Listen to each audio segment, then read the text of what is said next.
इतने सारे questions paper को एनालिसिस करने के बाद उनमें से बेस्ट क्वेश्चन पेपर सिलेक्ट करके ये वीडियो आपके लिए बनाया जा रहा है। इस क्वेश्चन पेपर को सॉल्व करने के पहले कुछ इंपॉर्टेंट बातें आपको पता होनी चाहिए, वो जान लो। जिस वीडियो को आप देख रहे हो उस वीडियो के नीचे मोर पे क्लिक करोगे तो डिस्क्रिप्शन ओपन होगा। डिस्क्रिप्शन में आपको मिलेगा महाराष्ट्र बोर्ड स्टूडेंट्स के लिए हर एग्जामिनेशन के लिए प्रैक्टिस क्वेश्चन पेपर, और वीडियो के डिस्क्रिप्शन के अंदर ही टेलीग्राम और व्हाट्सएप चैनल का लिंक दिया गया है, जहां पे आने वाले हर एक इंपॉर्टेंट वीडियो के बारे में हम वहां पे शेयर करते हैं और वहां पे आपको हम चैप्टर वाइज नोट्स भी प्रोवाइड करते हैं, सो दैट आपकी पढ़ाई काफी आसानी से हो सके। तो चलो शुरू करते हैं इस वीडियो के साथ। तो इस वीडियो की शुरुआत कर रहे हैं हम 9th स्टैंडर्ड साइंस 2 का फर्स्ट यूनिट टेस्ट का कंप्लीट क्वेश्चंस पेपर के साथ। इस क्वेश्चंस पेपर के अंदर इतने इंपॉर्टेंट क्वेश्चंस हैं कि आपके सारे के सारे साइंस 2 के टॉपिक इस वीडियो के अंदर कवर होने वाले हैं। उसके साथ साथ मैं कुछ आईएमपी टॉपिक भी आपके साथ शेयर करूंगा, सो दैट आपकी कॉन्सेप्चुअल अंडरस्टैंडिंग इतनी हो जाए, कोई भी क्वेश्चन अगर आ जाए तो आप आराम से एग्जामिनेशंस में अटेम्प्ट करके आ सकते हो। और उसके साथ कुछ चैलेंजिंग क्वेश्चंस भी आपको दूंगा, सो दैट आपकी कॉन्सेप्चुअल अंडरस्टैंडिंग को मैं चेक कर सकूं। उनका आंसर आपको कमेंट सेक्शन में जरूर करना है, तभी तो मजा आएगा। तो ये पूरा क्वेश्चन पेपर सॉल्व करने के बाद आपके सारे टॉपिक कवर होने वाले हैं। साइंस 2 ये हमारी साइंस की टेक्स्ट बुक है, और इस टेक्स्ट बुक के अंदर से जो फर्स्ट यूनिट टेस्ट के जो हमारे चैप्टर्स होते हैं वो नॉर्मली 6th एंड 7th होते हैं। कुछ स्टूडेंट को 8 होते हैं, बट उनको भी 6th और 7th की पहले इस वीडियो से तैयारी कर लेनी चाहिए। बाकी सारे स्टूडेंट, मोस्ट ऑफ स्टूडेंट को 6th और 7th चैप्टर आपके फर्स्ट यूनिट टेस्ट एग्जामिनेशन में आएगा, मतलब आएगा। तो शुरुआत करते इस पेपर के पहले क्वेश्चन की। क्वेश्चन नंबर 1A आपको पूछा जाएगा यहाँ पे 2 मार्क्स के लिए, 2 एमसीक्यूज आपको यहाँ पे दे रखे। क्वेश्चन ये है, dash is called amphibians of the plants. Plant के किस कैटेगरी को हम एम्फीबियंस कहते हैं, किस ग्रुप को, किस सब ग्रुप को हम एम्फीबियंस कहते हैं? तो वो होता है ब्रायोफाइटा। देखो, अगर इसके पीछे की कहानी पूरी समझनी है तो ये चार्ट को अच्छे से चाट लेना, अच्छे से समझ लेना, आई मीन सो दैट आपकी पूरी की पूरी अंडरस्टैंडिंग हो सके बहुत अच्छी तरीके से। सुनो, जो किंगडम प्लांटिया होता है ना, वो 2 ग्रुप में डिवाइड होता है। एक होता है क्रिप्टोगेम्स, एक होते हैं फिनोरोगेम्स। क्रिप्टोगेम्स वापस से 3 ग्रुप में डिवाइड होते हैं, लेकिन पहले क्रिप्टोगेम्स का मतलब तो समझ लो मेरे दोस्तों। क्रिप्टोगेम्स का मतलब होता है यहाँ पे, क्रिप्टोगेम्स का मतलब होता है, चलो अच्छे समझे, क्रिप्टोगेम्स ऐसे प्लांट्स होते हैं जिनमें फ्लावर्स नहीं आता है, पहला पॉइंट। जो नॉन सीड होते हैं, मतलब जिनमें सीड्स भी नहीं होते हैं, ऐसा प्लांट। और कोई भी प्रॉपर रिप्रोडक्टिव ऑर्गन्स इनके अंदर मौजूद या फिर कैसे होते हैं, हिडन होते हैं, मतलब एकदम दिखते नहीं है क्लियर कट। तो यहाँ पे non flowering plant, non seed वाले प्लांट और रिप्रोडक्टिव ऑर्गन इनके अच्छे से विजिबल नहीं होते, हिडन होते हैं। This is the cryptogams. Cryptogams के 3 सब ग्रुप है। हेलोफाइटा, हेलोफाइटा क्या होता है समझो। हेलोफाइटा का मतलब होता है वाटर प्लांट्स। ये वाटर के अंदर ग्रो करने वाले प्लांट है, पहले समझो, वाटर के अंदर ग्रो करने वाले प्लांट है। इनके पास no root, no stem, leaves, flowers. इनके अंदर ना आपको रूट, स्टेम्स, लीव्स और फ्लावर आप अच्छे से डिस्टिंग्विश, मतलब अलग अलग करके नहीं देख पाओगे, एक जैसा दिखता है पूरा का पूरा। इनके अंदर क्लोरोफिल मौजूद होता है, तो वो होता है एल्गी के अंदर। तो थेलोफाइटा के अंदर एल्गी जो आती है उसके अंदर क्लोरोफिल मौजूद होता है। इनके अंदर वैरायटी ऑफ प्लांट पाए जाते हैं, जैसा यूनिसेल्यूलर होते हैं, मल्टी सेल्यूलर होते हैं, माइक्रो होते हैं, बड़े बड़े भी होते हैं। बॉडी सॉफ्ट होती है इनके, इनके जो प्लांट्स होते हैं इनकी बॉडी कैसी होती है, सॉफ्ट सॉफ्ट होती है। और फंगी भी थैलोफाइटा का ही पार्ट है, और फंगी के अंदर क्लोरोफिल मौजूद नहीं होता है। एग्जाम्पल ईस्ट और मोल्ड्स। और ये कुछ थैलोफाइटा का एग्जाम्पल दिया है। तो मैंने आपको थैलोफाइटा इतने शॉर्ट में ट्री डायग्राम के साथ साथ समझा दिया, और मैं कहूंगा कि इस नोट को, ये जो डायग्राम में जितनी भी चीजें बता रहा हूं उसको लिख के ले लो, सो दैट एग्जाम में इस कैटेगरी से कोई भी क्वेश्चन आ जाए, मैं बता रहा हूं आपका ये चार्ट से ही मैं आधा चैप्टर आपका कंप्लीट कर दूंगा। हाफ चैप्टर आपका इसी चार्ट से कंप्लीट हो जाएगा अभी का अभी, देखते रहे ना आप। ब्रायोफाइटा की बात करते हैं। ब्रायोफाइटा क्या है, एम्फीबियंस है। एम्फीबियंस मतलब ये जमीन पे भी उगता है और वाटर में भी ग्रो कर सकता है। इसके अंदर, और जमीन और वाटर क्यों चाहिए इसको, वाटर चाहिए रिप्रोडक्शन के लिए, सो डेट ये अपने बच्चे पैदा कर। मोइस्ट प्लेसेस में ग्रो करता है, जहां पे थोड़ा बहुत पानी हो वहीं यहाँ पे ग्रो करता है। No true root, stem, leaf के अंदर भी हेलोफाइटा की तरफ रूट, स्टेम्स और लीव्स अच्छे से दिखते नहीं है, ट्रू नहीं होते, मतलब क्लियर विजिबल नहीं होते हैं। नो वस्कुलर टिश्यूज, कोई भी वस्कुलर टिश्यूज मतलब फूड एंड वाटर को कंडक्ट करने के लिए कोई एक्स्ट्रा स्पेशल टिश्यूज नहीं होते इनके अंदर। स्पोर्स रिप्रोडक्शन, ये अपने बच्चे पैदा करते with the help of spores reproduction होता है, एसेक्सुअल रिप्रोडक्शन है ये। और example moss, riccia and anthoceros, this are the examples of bryophyta. Next is pteridophyta, थोड़ा सा अलग है थैलोफाइटा और ब्रायोफाइटा से, थोड़ा एडवांस है। Well develop root stem slips होते हैं, कंडक्टिंग टिश्यू मौजूद होते हैं, पानी और वाटर को कंडक्ट करने के लिए इनके पास स्पेशल टिश्यू मौजूद है। नो फ्लावर्स फ्रूट, फ्लावर और फ्रूट तो इनमें आएंगे नहीं क्योंकि हमने पढ़ा है क्रिप्टोगेम्स का मतलब ही क्या है कि नॉन फ्लावरिंग और नॉन सीड बियरिंग प्लांट है, तो फ्रूट्स कैसे आएंगे भाई। Spores on the back of the leaves, leaves के पीछे हिस्से में स्पोर्स होते हैं, छोटे छोटे ऐसी बूंदी बूंदी सी होती है, इसको एसेक्सुअल रिप्रोडक्शन करते हैं with the help of spores formation. और इनमें सेक्सुअल रिप्रोडक्शन भी होता है और उसके अंदर क्या बनता है, जाइगोट बनता है। तो ध्यान रखना टेरिडोफाइटा जो क्रिप्टोगेम्स का ऐसा पार्ट है जो थोड़ा सा एडवांस है, जिसके अंदर सेक्सुअल रिप्रोडक्शन होता है और जाइगोट बनता है। एग्जाम्पल फर्न्स, यहाँ पे एग्जाम्पल्स आप देख पाओगे। Understand, so this are the pteridophyta. बहुत सिंपल है, मैंने आपको सिंप्लीफाई करके दे दिया है, लिख लेना, I will tell you. Phanerogams, gymnosperm और एंजियोस्पर्म दो हिस्सों में डिवाइड होता है। तो थिनोरोगेम्स मतलब क्या है, रिप्रोडक्टिव स्ट्रक्चर्स प्रेजेंट, इनके पास प्रॉपर रिप्रोडक्टिव स्ट्रक्चर होता है, अपने बच्चों को पैदा करने के लिए प्रॉपर स्ट्रक्चर मौजूद है इनके पास। Seeds form embryo and fruit, जो सीड बनता है उसके अंदर दो पार्ट होते हैं, एक होता है एम्ब्रियो, एक होता है फ्रूट। एम्ब्रियो क्या है, एम्ब्रियो वो सीड का हिस्सा होता है जो आगे जाके क्या बनेगा, प्लांट बनता है। और फूड वाला हिस्सा मतलब क्या होता है कि जब एम्ब्रियो जमीन के अंदर होता है, जब उसमें से प्लांट निकलने होता है, तब तक वो एम्ब्रियो को खाना देने का काम करता है फूड वाला हिस्सा। तो सीड के अंदर दो पार्ट होते हैं, एम्ब्रियो वाला और फूड वाला। जर्मिनेशन यूजेस स्टोर फूड, और जब सीड का जर्मिनेशन होता है, जर्मिनेशन का मतलब जब सीड में से पहला पत्ता बाहर निकलता है, तब तक सीड में खाना मिलता, एम्ब्रियो को क्या मिलता है, फूड वाले हिस्से से खाना मिलते रहता है। तो ये फिनोरोगेम्स है। Seed bearing plants, sexual reproduction इनमें होता है, रिप्रोडक्टिव ऑर्गन्स इनके अंदर मौजूद होते हैं। दो पार्ट आते हैं, जिम्नोस्पर्म, जिम्नोस्पर्म मतलब ऐसे प्लांट जिसका सीड जो रहता है नेकेड होता है, मतलब फ्रूट के बाहर होता है, और एंजियोस्पर्म जिसका सीड के अंदर होता है। और ये सारी बातें बहुत शॉर्टकट में लिखी हुई है सो दैट आप अच्छे से पढ़ सको। तो सोचो हम क्या करने आए थे, देखो मैंने पूरे चैप्टर्स की अंडरस्टैंडिंग में इस वीडियो के अंदर आपको देने वाला हूं, सो दैट आप इसी वीडियो के थ्रू आपके पूरे के पूरे दोनों चैप्टर्स की तैयारी अच्छे से हो सके। और एक इंपॉर्टेंट बात समझना, इस वीडियो को आपके फर्स्ट सेमेस्टर एग्जामिनेशन तक संभाल के रखना, सो दैट जब जब आपको इन दोनों चैप्टर का रिवीजन करना हो, आप ये वीडियो का यूज कर सकते। Okay, producers are dash organism. प्रोड्यूसर्स कैसे होते हैं, प्रोड्यूसर मतलब क्या, प्रोड्यूसर मतलब जो खुद का खाना क्या करते हैं, खुद बनाते हैं। तो प्रोड्यूसर खुद का खाना खुद बनाते हैं, जो खुद का खाना खुद बनाते हैं उसको हम क्या बोलते हैं, ऑटोट्रोपिक्स ऑर्गेनिज्म। और इन्हीं ऑटोट्रोपिक ऑर्गेनिजम्स पे बाकी सारे ऑर्गेनिज्म क्या करते हैं, डिपेंड रहते हैं। अंडरस्टैंड, चलो अब आगे हम बढ़ेंगे और हम समझेंगे कि चैलेंज नंबर 1 का कितने लोग आंसर कमेंट में कर पाते हैं। मुझे समझ में आएगा कि जो स्टूडेंट्स हमें देख रहे हैं कितने समझदार हैं। तो यहाँ पे अभी एग्जांपल आप टेक्स्ट बुक में देख सकते हो, लिलोथेरिक्स, उल्वा एंड सर्गेसम बिलोंग्स टू, ये जो 3 कैटेगरीज आपको दे रखी है, 3 एग्जांपल्स दे रखे हैं, ये कौन से कैटेगरी से बिलोंग करते हैं। ये तीनों के तीनों एग्जांपल्स इन चारों ऑप्शंस में से ब्रायोफाइटा है, थैलोफाइटा है, टेरिडोफाइटा है या जिम्नोस्पर्म। कमेंट करना है चैलेंज नंबर 1 का आंसर। आपको क्या लिखना है कमेंट में, आपको ऐसे लिखना C1 और जो भी आपका आंसर होगा टाइप करना है। ओके, लेट्स सी कितने स्टूडेंट सारे के सारे आंसर्स कमेंट कर पाते हैं, मैं देखना चाहूंगा। Okay, next C2, dash is a bryophyta, इनमें से कौन सा ब्रायोफाइटा का एग्जाम्पल है। अगेन टेक्स्ट बुक का यूज करो, ब्रायोफाइटा वाले एग्जाम्पल्स में जाओ, वहां से आपको तुरंत आंसर मिल जाएगा।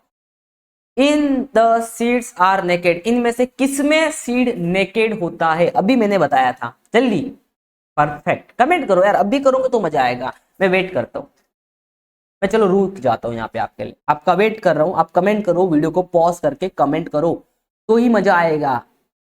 कर दिया, टाइप किया, स्पेलिंग सही टाइप किया, चेक करो, परफेक्ट, ठीक है।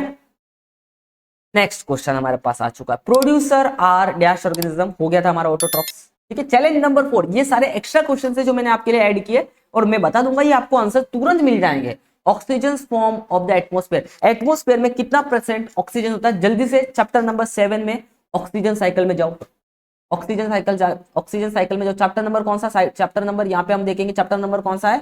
Chapter number 7, energy flow in ecosystem. Oxygen cycle में जाओ और जल्दी इसका आंसर करो। परफेक्ट, मिला ऑक्सीजन साइकिल में कितना कितना मिला? ठीक है, नेक्स्ट आ चुके हैं हमारे नेक्स्ट क्वेश्चन के ऊपर हम लोग।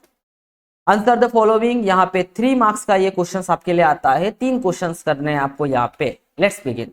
तो अभी यहाँ पे फर्स्ट क्वेश्चन क्या है? Flow of nutrients in ecosystem is consider one way. क्या न्यूट्रिएंट का फ्लो इकोसिस्टम में वन वे का होता है क्या कि साइक्लिक होता है? सोचो, मुझे बताओ, इकोसिस्टम में जो खाना बनता है वो कौन बनाते हैं? प्रोड्यूसर बनाते हैं, मतलब प्लांट्स वगैरह से हमें क्या मिलता है? खाना मिलता है। बकरी ने किसको खाया? बकरी ने किसको खाया? गॉट ने किसको खाया? प्लांट को खाया। गोट को किसने खाया? शेर ने खाया, लायन ने खाया। और लायन जब मर गया तो कहाँ गया? जमीन में गया। कहाँ गया? जमीन में गया। जमीन में डिकम्पोजर ने उसको डिकम्पोज कर दिया। डिकम्पोजर मर गए तो उसका जो न्यूट्रिशन था वापस कहाँ गया? प्लांट पे गया। तो ये वन वे नहीं है, ये कैसा है? साइक्लिक है।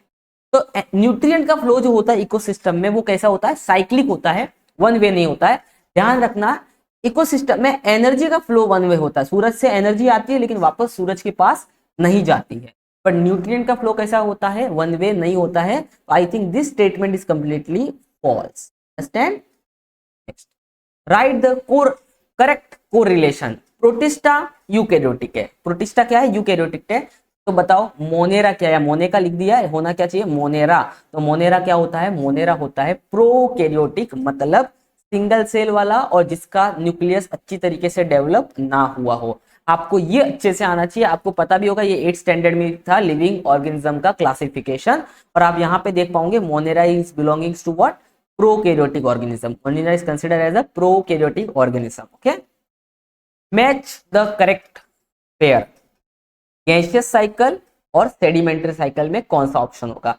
देखो, गैसियस साइकिल पहचानना बहुत इजी है, क्योंकि सोडियम नाइट्रोजन आयरन में सोडियम और आयरन तो सॉलिड होते हैं, नाइट्रोजन ओनली इज तो यहाँ पे नाइट्रोजन आ जाएगा गैसियस साइकिल में।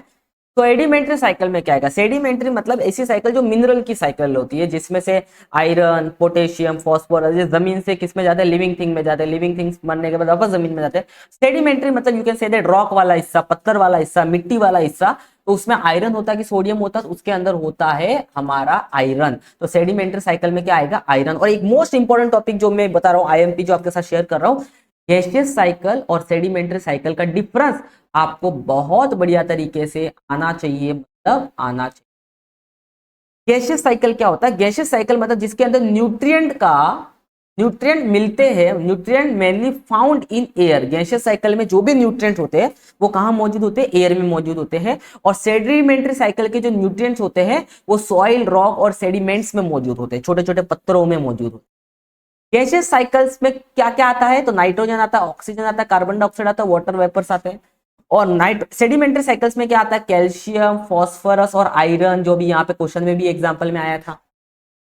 दिस न्यूट्रिएंट मतलब गैसियस साइकिल के जो भी न्यूट्रिएंट्स है मूव करते हैं एयर से वाटर में, वाटर से किस में? लिविंग थिंग के अंदर एंटर करते हैं। This nutrient cycles through earth crust and living thing. तो ये न्यूट्रिएंट अर्थ क्रस्ट से, अर्थ वाले हिस्से से लिविंग थिंग में डायरेक्ट एंटर करते हैं। तो गैसियस साइकिल और सेडिमेंट्री साइकिल पे अगर शॉर्ट नोट भी आ जाए तो आप ये पॉइंट्स अच्छे से लिख सकते हो।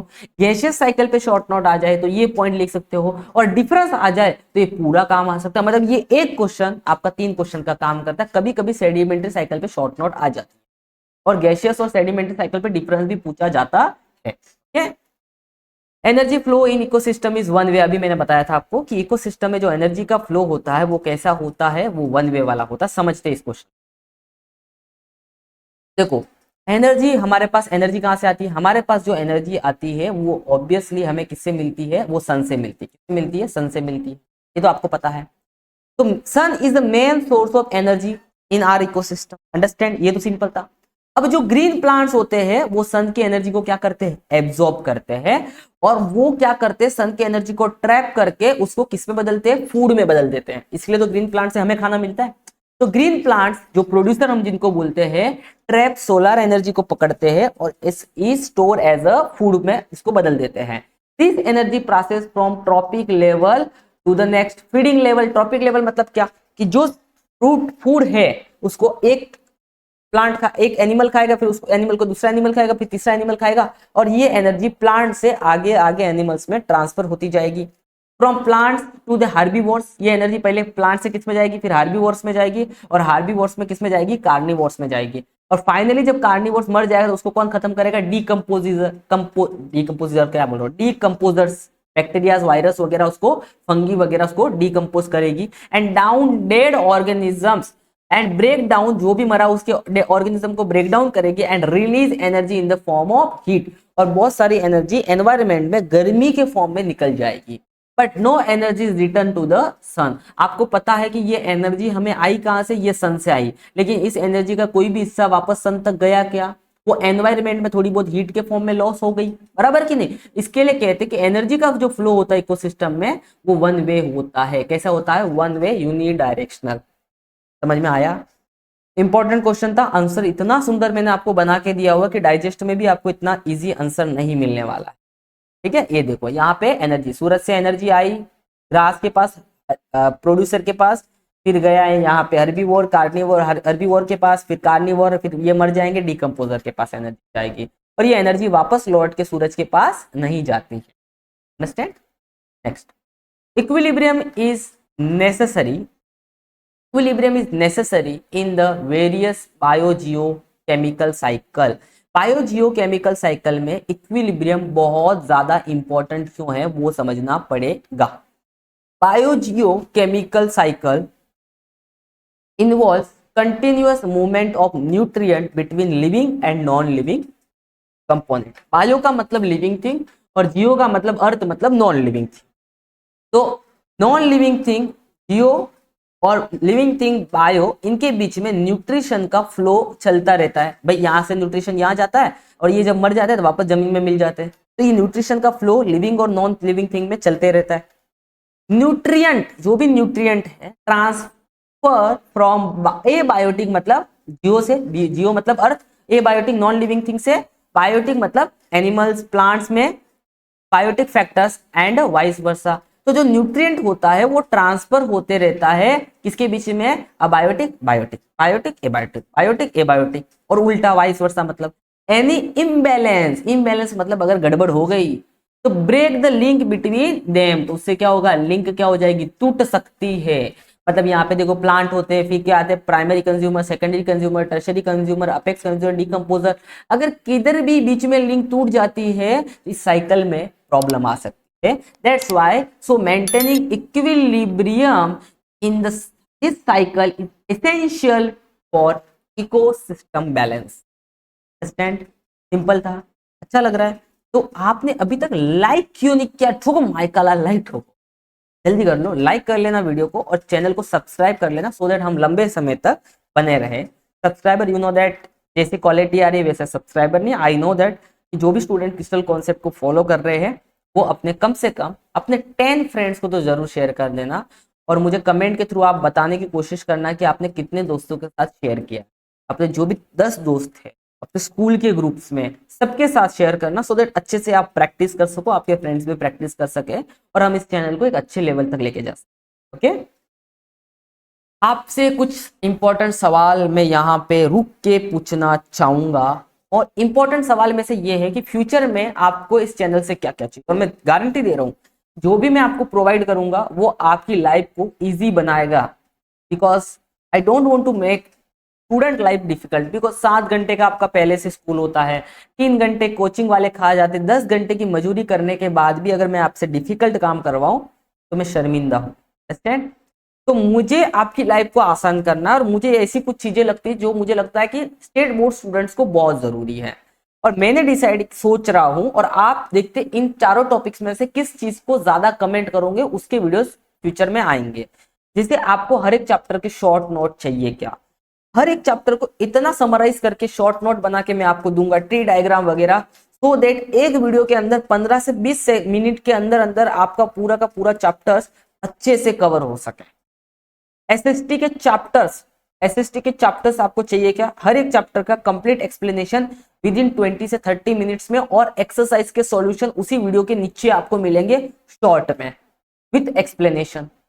क्या आपको एक्सरसाइज के सॉल्यूशन चाहिए क्या, हर एक चैप्टर के एक्सरसाइज से सॉल्यूशन शॉर्ट के अंदर, सो दैट लर्न करना आपके लिए इजी हो जाए। और क्या आपको इस चैनल से इस प्रकार के प्रैक्टिस पेपर फ्यूचर में चाहिए क्या? इनमें से जो भी चीज आपको चाहिए कमेंट में 1 बाय 1 टाइप कर लो। जिन चीजें ज्यादा जो चीजें टाइप रहेगी उसके अकॉर्डिंग हम फ्यूचर में काम करेंगे। ओके, आगे बढ़ते हैं। क्रिस्टल कॉन्सेप्ट मेंटरिंग सेशन, कि आप में से कुछ स्टूडेंट्स को ऐसा लगता है कि आप क्लासेस जा रहे हो जहाँ पे बहुत सारे स्टूडेंट बैठते हैं एक साथ में, आप टीचर्स स्कूल में पढ़ रहे हो तो टीचर्स 50 लोगों को साथ में पढ़ा रही है, आप यूट्यूब पे भी जाते हो तो आप डिस्ट्रैक्ट हो जाते हो कि एक्चुअल में करना क्या क्या नहीं करना है। तो आपको ऐसा लगता है कि कोई गाइड करने वाला चाहिए, प्रॉपर तरीके से गाइड करे, जिसके पास अच्छा खासा 6-7 साल का एक्सपीरियंस हो। आप अपने यूट्यूब चैनल को भी देखोगे तो आपको पता चल जाएगा 6-7 साल से इस चैनल है। तो आपको एक प्रॉपर अगर गाइडेंस चाहिए, क्लियर कट गाइडेंस चाहिए फ्यूचर को लेके, प्रेजेंट को लेके, एकेडमिक्स को लेके, एग्जाम्स को लेके, तो आप ये मेंटरिंग सेशन ज्वाइन कर सकते हो, जिसमें हम हर संडे को लाइव मीट करेंगे व्हाट्सएप वीडियो कॉल के थ्रू और भी दूसरे तरीके के थ्रू, और आपके जो भी प्रॉब्लम्स होंगे उसका सॉल्यूशन मिलते रहेगा। और जो भी चैप्टर के शॉर्ट नोट्स होंगे, क्वेश्चंस पेपर होंगे, उनकी पीडीएफ्स आपको प्रैक्टिस के लिए आपके व्हाट्सएप ग्रुप में आपको डायरेक्ट सेंड कर दी जाएगी पर्सनली। तो अगर आप ज्वाइन करना चाहते हो तो आपको इस नंबर पे अपनी ये डिटेल सेंड करनी है, और यहाँ पे प्राइस लिखा हुआ है आपकी स्टैंडर्ड के अनुसार कि कॉस्ट जरूरी है। अगर इस चैनल को हमें थोड़ा सा आगे लेके जाना तो हमें एडिटर वगैरह हायर करने पड़ेंगे, तो क्वालिटी के लिए हमें जरूरी भी है। और जब आप पे करते हो तो एक डिसिप्लिन आपके अंदर आता है। आई नो दैट फ्री की चीजें ज्यादा यूज नहीं होती, भले उसकी क्वालिटी क्यों ज्यादा ना हो।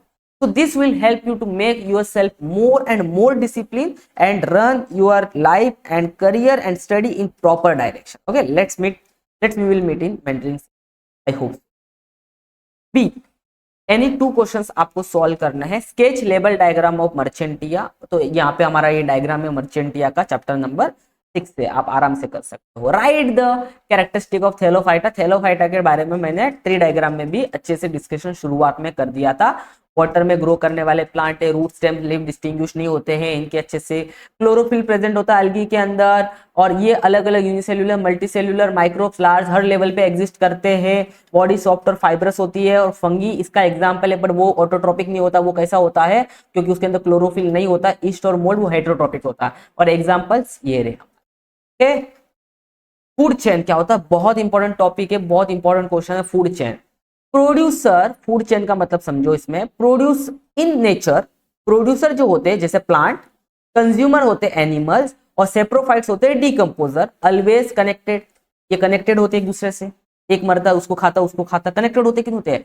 दे इंटरेक्ट कंटिन्यूसली, मतलब वन डिपेंड ऑन अदर, किसके लिए? फूड के लिए। किसके लिए? एनर्जी के लिए। This connection follows a fix order और अ सीक्वेंस। ये जो कनेक्शन इनके बीच का, इनके बीच में एक ऑर्डर होता है, एक सीक्वेंस होता है, जैसा प्रोड्यूसर से कंज्यूमर, कंज्यूमर से डीकंपोजर, और इसी step by step flow of energy को हम कहते हैं फूड चेन। ये आंसर बड़ा है आपकी टेक्स्ट बुक में, बट इस आंसर की अंडरस्टैंडिंग इतनी बढ़िया है कि फूड चेन के कॉन्सेप्ट को आप अच्छे से समझ सकते हो। तो मैं बोला कि आपको आंसर छोटे करके हम दे रहे हैं अंडरस्टैंडिंग, बट जो आंसर ऐसा लगता है कि जो अंडरस्टैंडिंग है, ज्यादा कॉन्सेप्चुअल है, वो आपको ऐसा लिखना चाहिए। टीचर आपका एक मार्क्स नहीं काट सकती। तो फूड चेन का मतलब समझा? फूड चेन का मतलब होता है step by step flow of energy, किसके अंदर? इकोसिस्टम में। और एनर्जी कैसे फ्लो हो रही है? प्रोड्यूसर से कंज्यूमर से, कंज्यूमर से डीकंपोज, इस तरीके से। Okay, now question number 3, 6 marks any 2 आपको सॉल्व करने हैं। कार्बन साइकिल की चेन रिएक्शन है। कार्बन साइकिल में जाओ, आपको ये रिएक्शन मिल जाएगी, केमिकल रिएक्शन है, जिसमें क्या होता है? कार्बन डाइऑक्साइड रिएक्ट करता है वाटर के साथ में, और क्या बनता है? परफेक्ट ग्लूकोज बनता है, दैट इज C6H12O6। यहाँ पे क्या है? ग्लूकोज, C6H12O6, ये कार्बन डाइऑक्साइड है। तो ये कार्बन साइकिल में अगर आपको जाओगे तो इसकी रिवर्स साइकिल भी आपको मिल जाएगी। मोनोकोट डाइकोट का डिफरेंस, आई नो दैट यहाँ पे बैठा हुआ हर एक बच्चे को मोनोकोट डाइकोट के बारे में पता होगा। ठीक है, एंजियोस्पर्म का ये पार्ट है, ठीक है ना। फिनोरेगेम्स का ये पार्ट है जिसमें डाइकोटिलेडोन और मोनोकोटिलेडोन हम अलग अलग करते हैं। तो ध्यान रखना, इसको अच्छे से कर लेना, डिफरेंस बहुत इंपॉर्टेंट डिफरेंस है। What is biogeochemical cycle? चलो bio geo chemical cycle. Bio geo मैंने अच्छे से समझा दिया था, क्या होता है bio geo? Is the cyclic movement of the nutrient like carbon nitrogen within the ecosystem. Nutrient flow from biotic to abiotic, बताया था बायो जियो मैंने डायग्राम बन के। This nutrient is used by the organism, और ये nutrient जो flow होता है ये ऑर्गेनिज्म यूज करते हैं और return to the environment, maintain balance in the ecosystem. Ecosystem के अंदर बैलेंस बना रहे इसके लिए वापस से वो न्यूट्रिएंट का फ्लो होता है नॉन लिविंग थिंग से लिविंग थिंग में, लिविंग थिंग से नॉन लिविंग थिंग में। तो this is the bio geo chemical cycle. Okay, next question आता है क्वेश्चन नंबर 4। 3 मार्क्स के लिए कोई भी एक करना रहता है। Right the important process of nitrogen cycle. Nitrogen cycle में पहली प्रोसेस होती है nitrogen fixation. Convert the nitrogen gas into nitrates या फिर नाइट्राइट्स। क्या होता है nitrates? NO3 plus NO2 minus, ये होते हैं नाइट्रस नाइट्राइट्स। तो यहाँ पे जो नाइट्रोजन गैस हवा के अंदर मौजूद है उसको नाइट्रेट्स या नाइट्राइट्स में बदलना by the bacteria through the atmospheric process, इसको बोलते हैं नाइट्रोजन फिक्सेशन। समझा? फिर ammonification, ammonia release ammonia from the decomposition of dead bodies and waste. कोई भी एनिमल्स अगर मर गया उसके बॉडी से जब अमोनिया निकलता है तो उसको बोलते हैं अमोनिफिकेशन। और नाइट्रिफिकेशन मतलब कन्वर्जन ऑफ अमोनिया, जो अमोनिया निकला नाइट्राइट्स और नाइट्रेट्स में बदलना, उस अमोनिया को किसमें बदलना? नाइट्रेट्स या नाइट्राइट्स में बदलने की प्रोसेस को बोलते हैं नाइट्रिफिकेशन। तो ये है नाइट्रोजन साइकिल के इंपॉर्टेंट प्रोसेस। 4 होते, यहाँ पे 3 बोले थे, अब तीसरा चौथा भी देख लेना। स्टेट लेवल डायग्राम ऑफ पायरोगायरा बहुत इंपॉर्टेंट है। तो यहाँ पे हमारा ये पूरा का पूरा वीडियो पूरी तरीके से अच्छे तरीके से कवर हो चुका है। अगर वीडियो को पसंद आता है तो आप चैनल को लाइक जरूर करना, मेंटरिंग सेक्शन के बारे में सोचना, और चैनल पे और बहुत सारे वीडियोज है स्टार्टिंग में वीडियो के, आपको पता चल गया होगा, आप उनका इस्तेमाल करके अपनी प्रैक्टिस को अच्छा कर सकते हो। आई होप सो ये वीडियो आपको पसंद आया होगा। तो अगर आया है तो वापस फाइनली मैं बोल रहा हूँ आपको, प्लीज सब्सक्राइब कर लो, लाइक कर लो और अपने सारे के सारे फ्रेंड्स के साथ शेयर करके। और आपको इस यूनिट टेस्ट एग्जामिनेशंस में कितने मार्क्स आएंगे ना, इसका कमेंट जरूर करना। इस एग्जाम में, फाइनल एग्जाम में कितने मार्क्स आने वाले, इसका मुझे कमेंट करके जरूर जरूर बताना, बहुत ज्यादा इंपॉर्टेंट रहेगा। और अगर आप वीडियो के एंड तक पहुंच चुके हो तो कमेंट में इसका आंसर कर लो, तो मैं समझ जाऊंगा आप वीडियो के एंड तक पहुंच चुके हो। 50 into 20 का। Okay, thank you so much for watching.